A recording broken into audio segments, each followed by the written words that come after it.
Olá, eu sou a Cris Grobério, psicóloga e mãe enlutada pelo suicídio da minha filha Yasmin, de 15 anos. Hoje eu trabalho com o luto, prevenção e pós-venção do suicídio. Uma pergunta recorrente vem até mim: o suicídio pode ser evitado? Segundo todos os estudos contemporâneos, mudando. Segundo alguns estudos contemporâneos e a literatura atual, o suicídio pode sim ser evitado em muitos casos. Por isso a prevenção faz tanta diferença. Mas eu sei que essa frase traz angústia e sofrimento para quem perdeu alguém por suicídio. Porque logo você calcula, se o suicídio pode ser evitado e eu não evitei, eu falhei. E não, não é assim. Quero fazer então uma analogia, uma comparação para você entender um pouquinho mais. Aqui na clínica aparecem prioritariamente 3 tipos de suicídio. Um suicídio onde as pessoas não tinham noção de que ele podia acontecer, zero conhecimento da doença. Um suicídio como o da minha filha, que eu sabia que havia ali algo a me preocupar, só não sabia o tamanho. E suicídios que acontecem após uma luta incessante da família pela vida daquele indivíduo. Então vamos lá. Imaginar uma outra situação. Imagina uma noite chuvosa em que você está dirigindo em uma estrada e você abruptamente se depara com um grande desmoronamento. O seu carro cai no buraco. Esse buraco a gente vai tratar ele como suicídio. Foi assim, não tinha nenhuma placa, nenhuma sinalização, tinha acabado de acontecer. Foi um grande susto. Esse é um suicídio, a gente está comparando esse acidente com um suicídio sem nenhuma sinalização. Agora, o segundo caso. Acontece que os bombeiros chegam, né, os profissionais responsáveis sinalizam o local e colocam perigo à frente. Você segue, continua sem ter muita noção do perigo que se é.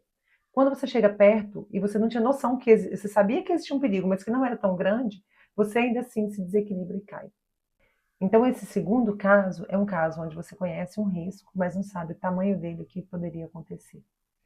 No terceiro caso, o local está totalmente sinalizado. Tem perigo, estrada com desabamento à frente, tudo muito claro. E aí você vai devagarzinho, mas você ainda assim precisa fazer essa travessia. E você vai fazendo ela com o máximo de cuidado possível. Possível, possível, possível. Mas de repente desmorona mais um pedaço da estrada e o seu carro também cai. Nos 3 casos, o carro caíram. No primeiro caso, o carro não tinha noção, o motorista não tinha noção do risco. No segundo caso, ele sabia que havia algo ali, mas não foi o suficiente para que ele se prevenisse o bastante, pois ele não sabia o tamanho do buraco. E no terceiro caso, o risco era enorme e ele sabia, mas a travessia era necessária. Isso mostra para gente que uma pessoa ter morrido por suicídio na nossa família não quer dizer que tenha faltado amor, compaixão, mas sim que talvez tenha faltado conhecimento suficiente para você agir diferente.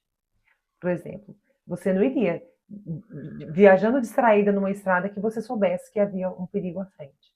Esse é o conhecimento. É quando você percebe algo, procura ajuda, e essa ajuda sinaliza que existe um risco.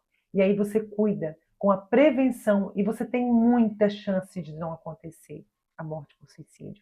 Se você cuidar com a prevenção, com essas placas de sinalização, as chances são enormes de ninguém mais cair nesse buraco. Então, aprenda uma coisa: se você perdeu alguém por suicídio ou conhece alguém que perdeu, não quer dizer que faltou amor, que faltou atenção, que faltou cuidado. O que quer dizer é que algumas coisas são inevitáveis. Um suicídio pode ser previsível, evitado, talvez não.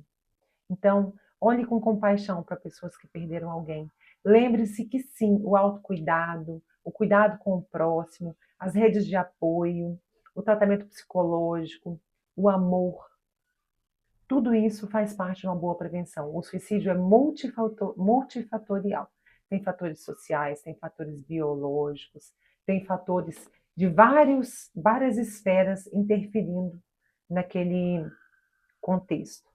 Então, buscar ajuda, acreditar sim que a prevenção ajuda muito em muitos e muitos casos, mas infelizmente esse não foi o seu caso.